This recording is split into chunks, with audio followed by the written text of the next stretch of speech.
Queridos alunos, tudo bem? Professor Caio, voltamos do intervalo. Lembrando que eu estou gravando em parte para a gente fazer como se a gente estivesse numa aula normal mesmo, que foi o que a gente combinou, é o que a gente está se propondo, né? O que o nosso coordenador está pedindo para que a gente faça. Então, é muito legal, eu estou fazendo dessa forma, estou seguindo a orientação e está dando tudo certo, eu espero.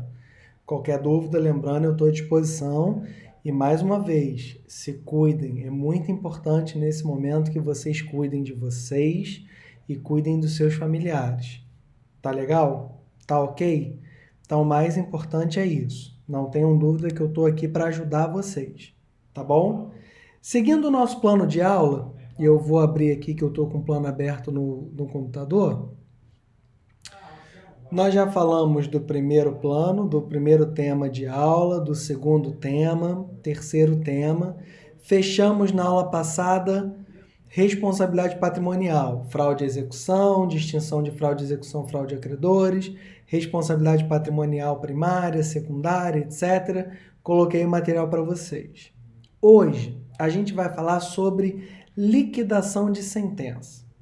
O que é a liquidação de sentença? Quais são as disposições gerais, os procedimentos, o provimento que julga, os possíveis recursos, etc. Então, o que acontece?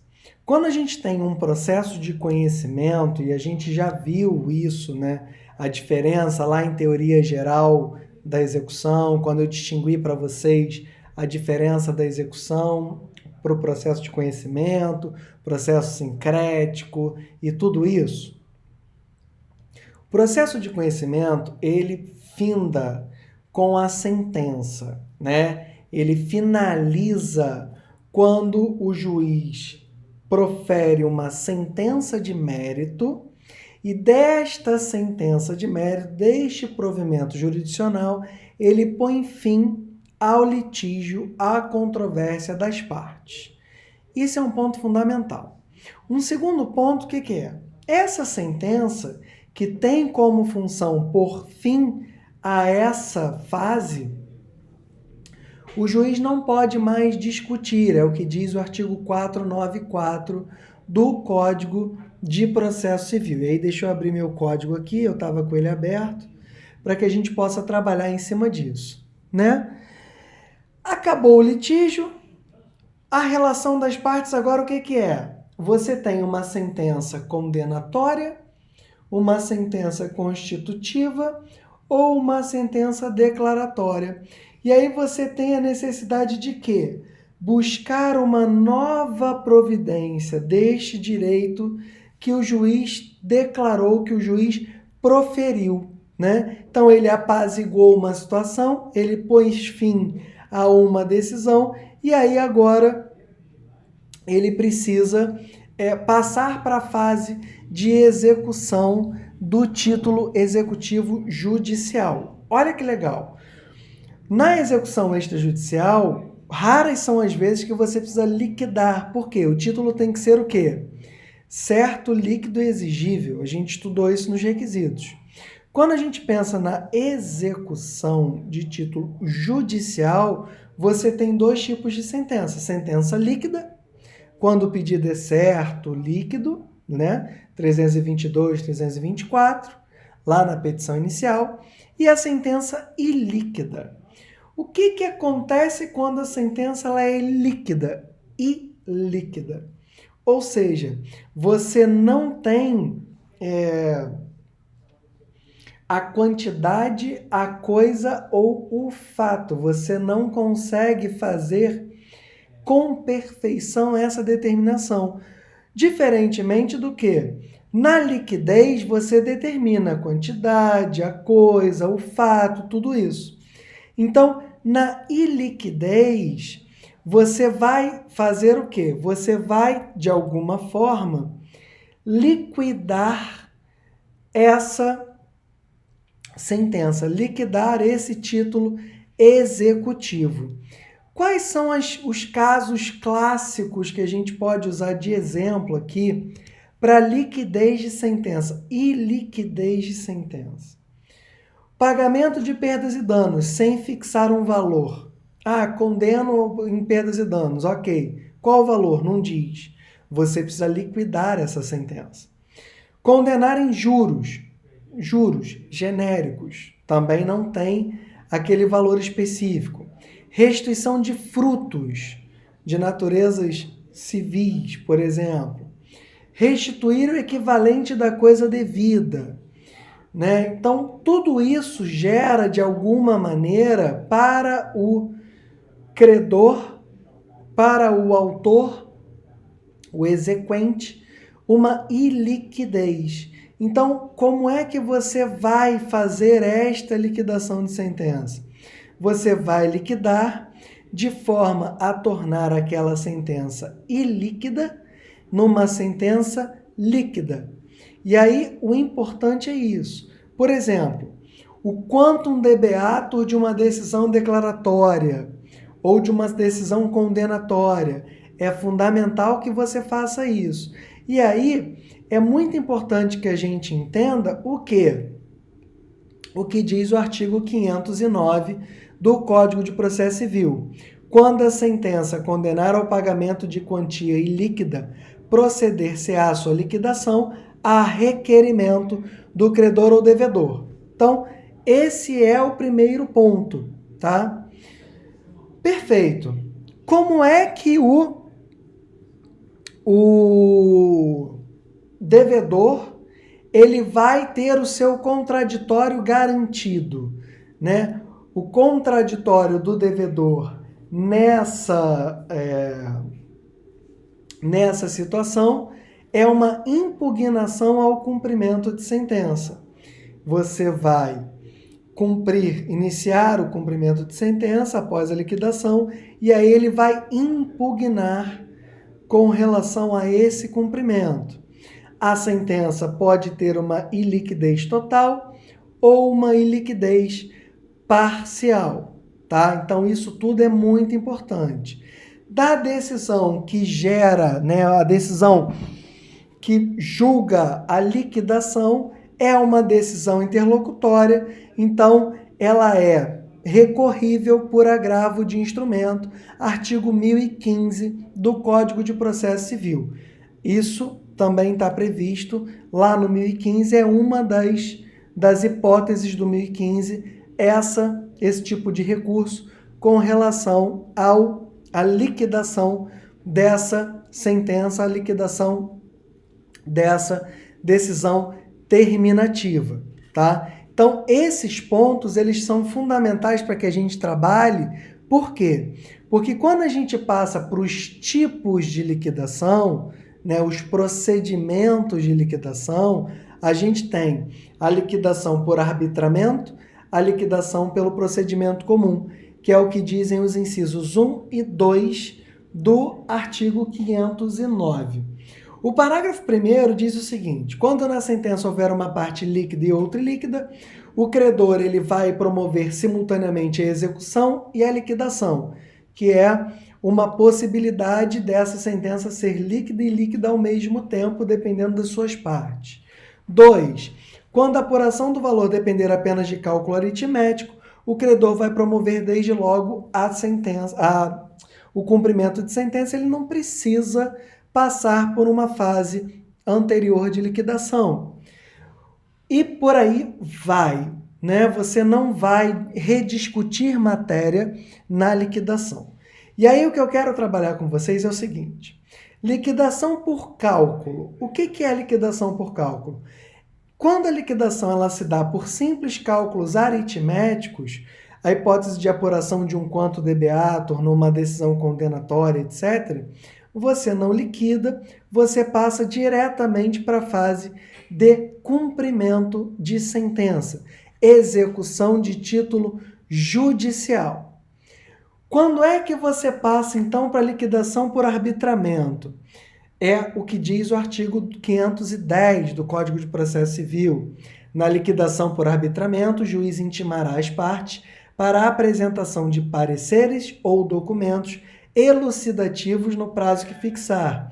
E caso não possa decidir de plano, ele vai nomear o quê? Um perito para no que couber, proceder com essa prova pericial da liquidação. Então, olha que interessante. O juiz ele vai proceder de diversas formas distintas com relação a essa situação. E aí, essa liquidação por arbitramento, ela é determinada pela sentença, convencionada pelas partes ou até mesmo exigida pela natureza do objeto de liquidação. Quando a própria sentença determina a liquidação se faça por arbitramento, a questão é simples e não resta ao credor a não ser cumprir o julgado. Simples. Quando há uma convenção entre as partes, e é o que diz aqui também o inciso 1 do 509, essa convenção ela é capaz de conduzir o procedimento liquidatório por arbitramento, tá? E é o que diz aqui, no decorrer de uma cláusula contratual anterior à sentença, ou uma transação posterior, etc. Havendo a necessidade de se provar fatos novos, aí você vai ter que apurar essa liquidação através do procedimento comum. Mas eu quero me ater aqui, neste primeiro momento, para o arbitramento, que é a estimativa de uma desvalorização de um veículo acidentado, os lucros cessantes pela inatividade de uma pessoa ou serviço, a perda parcial de uma capacidade elaborativa. Tudo isso é o que nos traz o Código de Processo Civil e é o que a doutrina nos traz também por exemplos desta liquidação. Então, além desses casos de sentença, as partes podem fazer essa eleição. O Código facilita essa eleição e essa liquidação por arbitramento, tá? Apenas nos casos de não serem suficientes os documentos apresentados pelas partes é que o juiz virá nomear um perito, tá? Então, que isso fique muito claro. Mas, de mais a mais, o juiz, ao final do procedimento, ele profere uma decisão interlocutória no qual ele vai definir o objeto do líquido da condenação. Isso é muito importante. Já no procedimento comum, há a necessidade de você alegar ou provar fato novo. Ou seja, o credor ele vai discriminar em petição o fato ou os fatos que devem ser provados para servir de base para a liquidação. Não cabe a discussão dos fatos arrolados no início.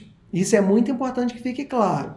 Serão arrolados apenas os fatos que têm influência na fixação do valor da condenação ou na individualização do seu objeto.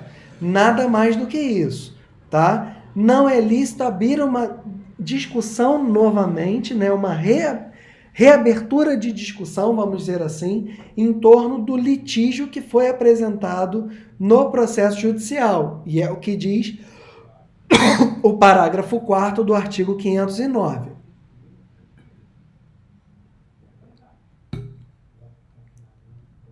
Aqui, no procedimento comum, a liquidação ela pode ser feita tanto pelo autor quanto pelo réu. Então, das duas formas, tanto quem alega quanto quem impugna, serão arrolados os fatos relevantes para a apuração do objeto ou do quantum debeatur que se pretende discutir naquele momento. Então, isso é muito importante. O conteúdo das provas que serão produzidas aqui, elas serão úteis para a liquidação. Não pode ser qualquer prova, não pode ser qualquer fato, não é assim. Então, nessa liquidação, você vai buscar o quê? Vai buscar a apuração da existência, né? Na verdade, da quantificação daquele dano, daquele fato que está ali para ser discutido. Então, exemplos disso tudo é uma cotação de mercado, a qualidade do produto esperado, o volume de uma produção, o valor líquido de uma produção. Então, tudo isso, eles são objetos dessa liquidação pelo procedimento comum, tá? Que se busca através do artigo 509, inciso 2. O artigo 511 nos traz: na liquidação pelo procedimento comum, o juiz determinará a intimação do requerido na pessoa de seu advogado ou da sociedade de advogados a que estiver vinculado, para, querendo apresentar a contestação no prazo de 15 dias, observando-se a seguir, no que couber, o disposto no livro 1 da parte especial deste Código. É o que nos traz o Código de Processo Civil com relação a essa temática. Então, a liquidação poderá ser realizada na pendência de recurso, processando-se em autos apartados, no juízo de origem, cumprindo ao liquidante instruir o pedido com as cópias das peças processuais pertinentes. Então, o nosso Código de Processo Civil nos traz essas informações que são muito importantes para o processo, para a fase liquidatória de sentença. Meus amigos, quero agradecer mais uma vez a atenção de vocês e a paciência de vocês na hora de ouvir esses vídeos que nós, professores, estamos produzindo nessa fase de pandemia de coronavírus. Tenham certeza que nós estamos morrendo de saudade de estar com vocês, ter esse contato com vocês, mas uma coisa eu tenho certeza que a gente tem que fazer nesse momento: torcer e fazer o que a gente puder. Ficar em casa, estando em quarentena, cuidando dos nossos familiares e cuidando da gente. Quanto antes acabar essa pandemia, quanto antes a gente conseguir passar por esse período, mais cedo voltaremos a nos abraçar, a ter contato, a ter olho no olho, que é o mais importante. Então, meus amigos, se protejam, estamos juntos e até o próximo vídeo. Um beijo.